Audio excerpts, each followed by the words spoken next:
One of the greatest challenges of life is not deciding what matters.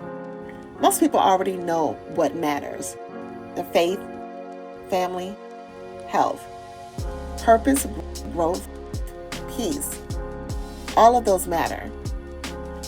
The real challenge is making space for what matters. Because life has a way of filling every available space.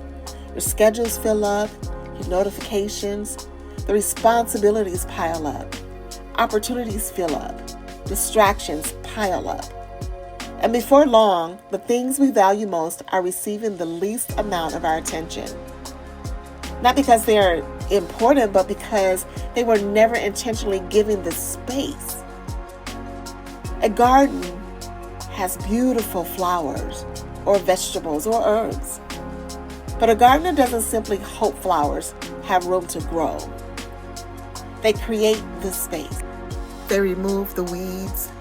The soil is prepared. Conditions are cultivated. See, growth requires room, and so does your life. Scripture tells us to lay aside every weight. Notice it doesn't only say to lay aside sin. It says to lay aside weight. Some things are simply heavy. Some commitments are good, but no longer necessary.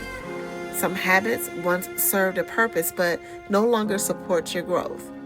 Some distractions are not destructive. They're just consuming space needed for something greater.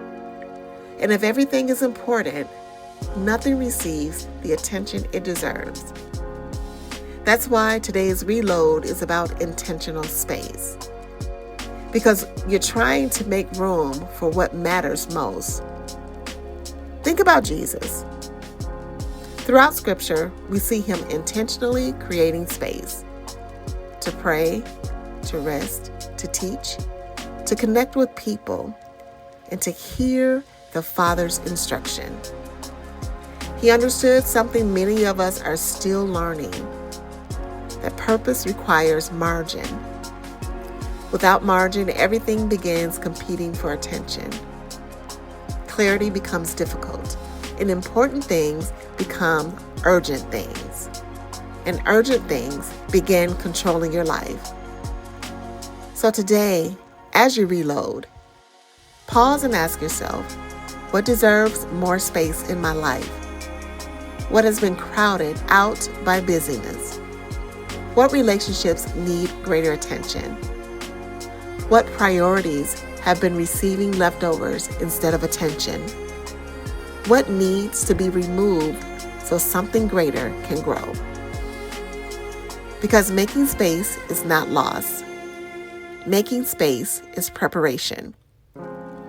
A musician creates space between notes. A builder creates space for construction. A farmer creates space for planting. And God often creates space for growth. Trust the process. Trust the pruning. Trust the margin. Because when you intentionally make space for what matters, for purpose, for growth, for relationships, you create room for the life you're trying to build. Don't allow the important to be crowded out by the immediate. Protect what matters. Prioritize what matters. Make room for what matters. Because what receives space has the opportunity to flourish. And flourishing is difficult in a life that is already full. So create the room, protect the space, and make sure what matters most has a place to grow. This is your reload.